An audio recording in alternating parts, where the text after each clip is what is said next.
Kao hrvatski suverenisti i hrvatski bedem okupili smo se i da izrazimo svoje nezadovoljstvo i jednu zapravo zgroženost jednom inicijativom Vlade Republike Hrvatske, naših ministarstva vanjskih poslova, unutarnjih poslova, kojim bez ikakvog odobrenja, bez ikakvih širih konzultacija, političkih, diplomatskih, naša Vlada opet preuzima obavezu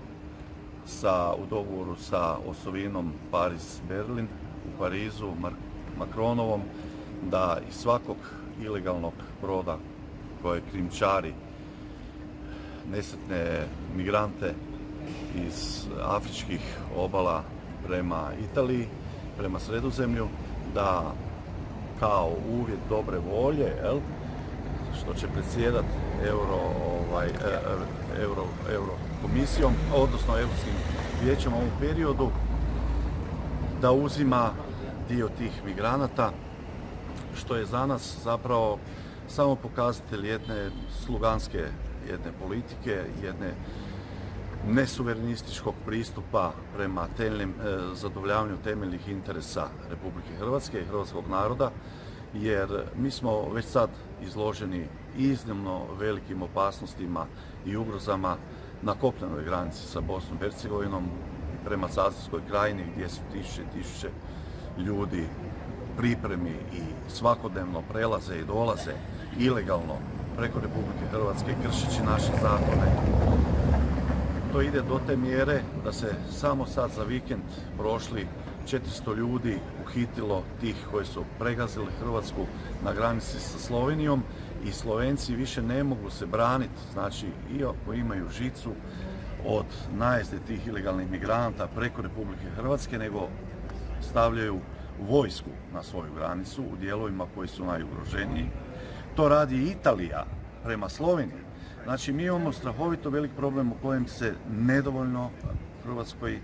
radi, nedovoljno se poduzimaju mjere. Ono što imamo od strane policije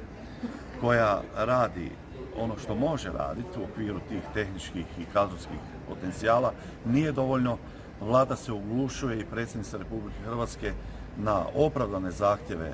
nas iz oporbe da se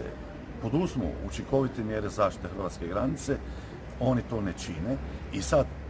unatoč svega toga, unatoč tih enormnih provala i navala svakodnevnih, još se dodatno obvezuju uzeti ne samo znači ove migrante koje po kvotama dobivamo od prije dogovorene od strane Europske unije od prije godinu, dvije, nego još sad dodatno tisuće migranta koje dolaze uzimamo i stavljamo im na raspolaganje svoje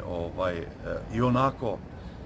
insuficijente fondove, socijalnu, sve ono što naš hrvatski čovjek nema, što naša hrvatska mladost traži izvan Hrvatske, protjerana, naše mlade obitelji cijele se sele, njima se ne daje, njima se ne izlazi u susret nikakvim načinom, demografske mjere su samo tako tlapnje, prazno slovo na papiru, a tim migrantima ilegalnim koji dolaze se u ime određene solidarnosti, nekakvog globalizma, u svakom slučaju ne hrvatskog interesa,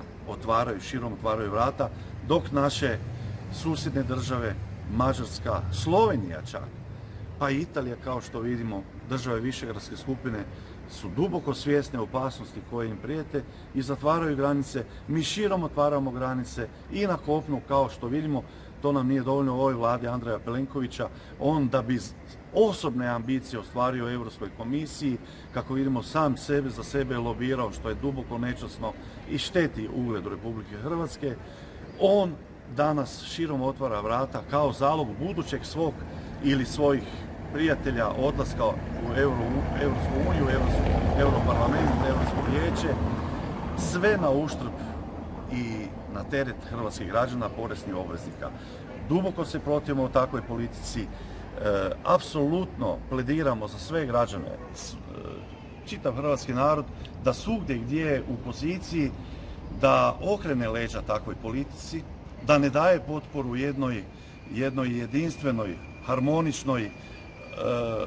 političkoj akciji i HDZ-a i SDP-a, jer i HDZ i SDP u tom pitanju tih migranata s brodova imaju jedinstveno stajalište. Međutim, mi Hrvatski suverenisti nudimo alternativu tome, mi se protivimo tom nastupu i mi želimo i mi plediramo da hrvatski narod upravo prepozna zapravo ljude koji istinski štite hrvatske nacionalne interese, koji to znaju i koji ukazuju na goruće probleme hrvatskog društva, ne samo u gospodarstvu, financijama, korupciji, nego upravo dugoročno u tim ilegalnim naseljavanjima hrvatskog društva, a istodobno iseljavanju hrvatske mladosti i hrvatskih obitelji. Organizacija za zaštitu ljudskih prava i drugi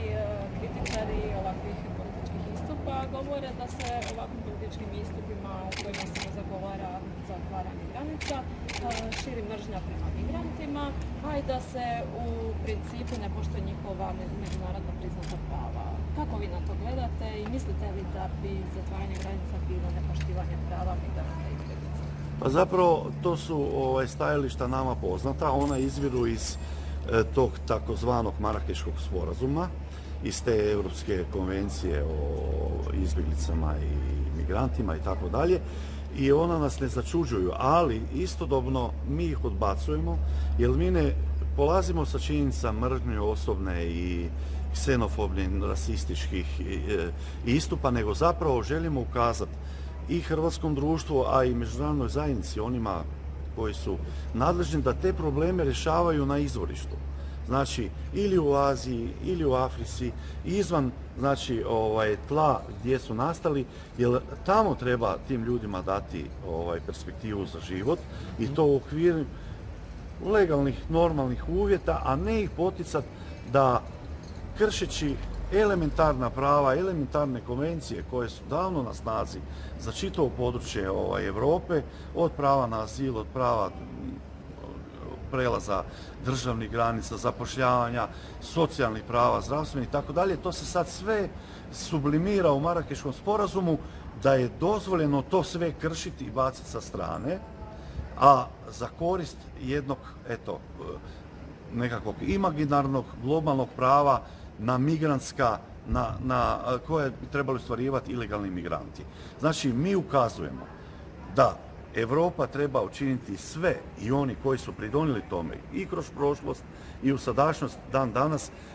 svojim financijskim, ekonomskim, kolonijalnim, neokolonijalnim pristupom da na izvorištu rješava probleme, a ne da nas, primjerice Hrvate, Hrvatskoj državi ili mnoge druge narode koje tome uopće nikad nismo sudjelovali, sada stvara sudionikom reparacije šteta i određenih popravaka, povijesnih nepravdi na štetu perspektive naših mladeži, naših obitelji. Mi to naprosto financijski ne možemo podnijeti. Pa jača društva od nas, i Mađarska, i neki, i hoćeš Češka, i Poljska, i SAD da ne govorimo, pa Rusija da ne govorimo, ne mogu nekontrolirano takve, oni nisu potpisni, Italija, nisu potpisnici tih Marakeškog sporazuma, ne mogu podnijeti taj teret. A zašto bi mi Hrvati onda, i na temelju čega, ako se nas nije ni pitalo politički, zašto bi mi samo zahvaljujući jednom unitarnom i jednom vodstvu trenutno aktualnom političkom Andreja Plenkovića morali na to slijepo pristati? Mi nudimo alternativu. Nismo zbog toga ksenofobi, nismo nacionalisti, nismo rasisti, ali smo zainteresirani i temeljno štitimo nacionalne hrvatske interese. Sadašnja vlast i zadnje dvije vlade rade sve kontra suvereniteta Republike Hrvatske. Dakle, ovo je tiha okupacija sa sitne novce, a sa velikom opasnošću.